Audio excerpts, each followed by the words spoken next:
Hey, my name's Sean, and in this tutorial I'm going to show you how I achieve this reaction diffusion effect. In part 2, I'll show you how to tweak it to get more of a cell division look. I expanded on this technique to make all these, and there's an After Effects project file that you can download with all these set up ready to go. The link is in the description. I've been really interested in reaction diffusion for a while now, and there are a lot of guys out there already doing this kind of thing. Mainly I've seen this done with Houdini. I'll put a few links in the description to the original videos that helped me to develop this method in After Effects. The first one I came across is this tutorial to achieve reaction diffusion in Photoshop, where you can save your steps as an action. The guys at Entagma have a great tutorial on how to achieve this in 3D with Houdini, and Tim Clapham has a technique to achieve this in Cinema 4D.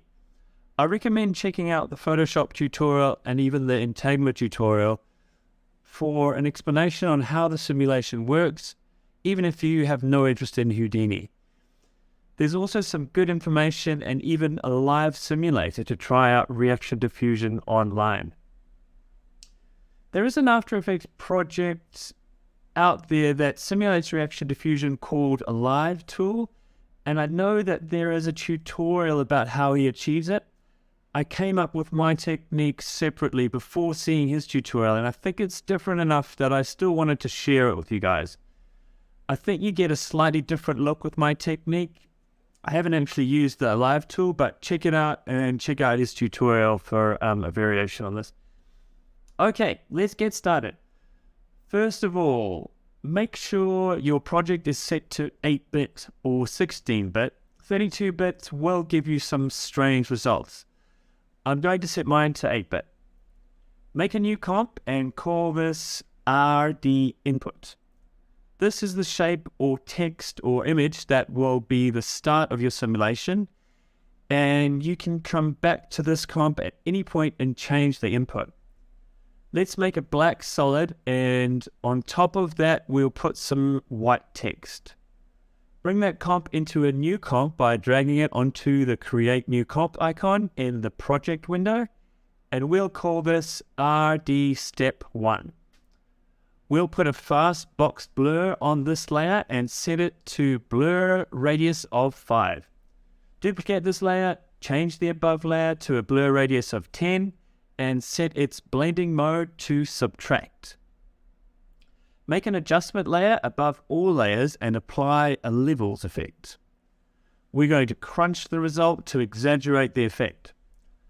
Let's set input white to around 5 and gamma to around 3. Let's also add a turbulent displace effect to the adjustment layer. This is not essential, but you can get a bit more interest in the simulation and some extra movement. This is the first step and frame 1 of your reaction diffusion simulation. It's a cumulative effect, so every frame you are performing the same operation on the previous frame. Before we continue with this, let's set up some controls in the main comp so that we can easily change our settings and they will affect our pre-comps, so that you can tweak things without having to go in and change every pre-comp, because every frame is going to be its own composition. Let's drag this composition onto the Create New Composition icon. Let's call this RD Main. Make a null object called Controls. Now we will apply a levels effect, turbulence displacement, and a fast blur to this null, and then duplicate the fast box blur so that we have 2 instances of the fast box blur. Call one fast box blur top and the other fast box blur bottom. Let's change some settings. These are settings that worked well for me after a lot of trial and error. Levels, input white around 5 and gamma around 3. Turbulent displacement, set the amount to 5 and the scale to 10. Fast box blur top, we want a blur radius of 10, and set the fast box blur bottom, blur radius to 5. select repeat edge pixels for both. Select your control layer, press the E key to bring up the effects we just applied. Start with the levels and turbulent displace. Select it and then go up to Edit, Copy with Property Lengths. Now go back into your RD Step 1 comp and the adjustment layer.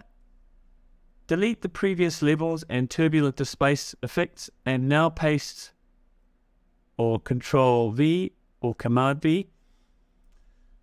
This has applied our levels and turbulent displacement effects and linked all the parameters back to the main comp control layer.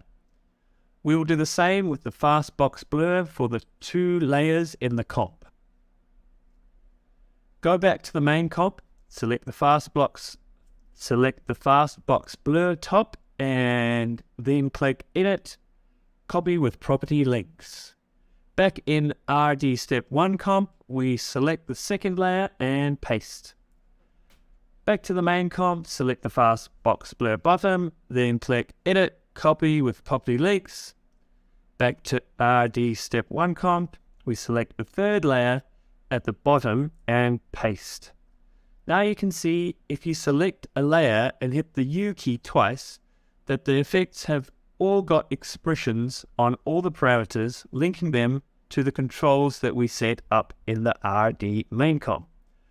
We are ready to do the tedious part now of creating all the frames to repeat the effects for each frame that will be its own pre-comp.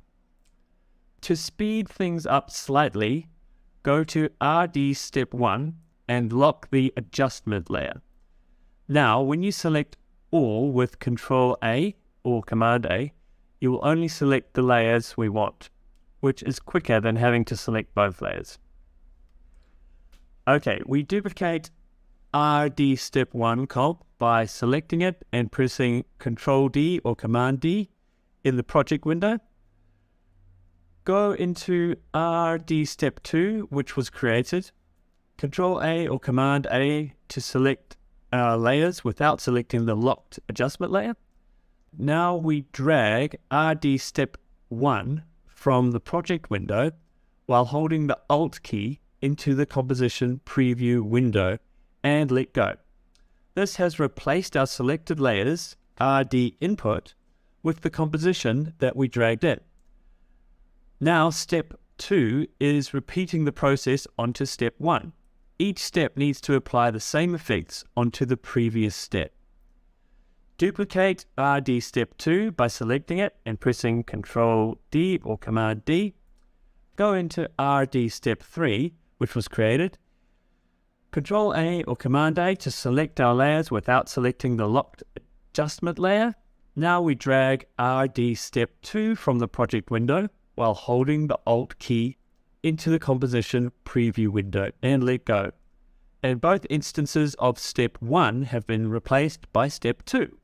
This is the tedious part because you need to repeat this as many times as you want frames in your animation, and you need quite a few to let the Reaction-Diffusion spread. Alternatively, you can download the project file where I've done all the hard work for you. See the link below. Okay, so I've skipped ahead and I've now got 200 steps for 200 frames. I've put these pre-comps into a folder called Steps to keep the project a bit neater. Let's bring all of the frames into the main comp, RD main. In the project window, select your steps, drag them into the main comp. I'll delete the second instance of RD Step 1. On the first frame, select all your step layers from the top down and trim them to one frame using the shortcut Alt plus N square bracket.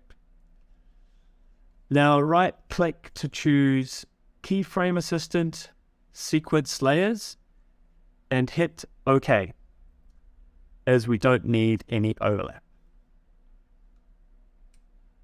Okay, let's preview our animation. It's a bit slow, so let's speed it up. Let's make a new comp by dragging RD main onto the create new composition icon. Let's call this comp RD main sped up.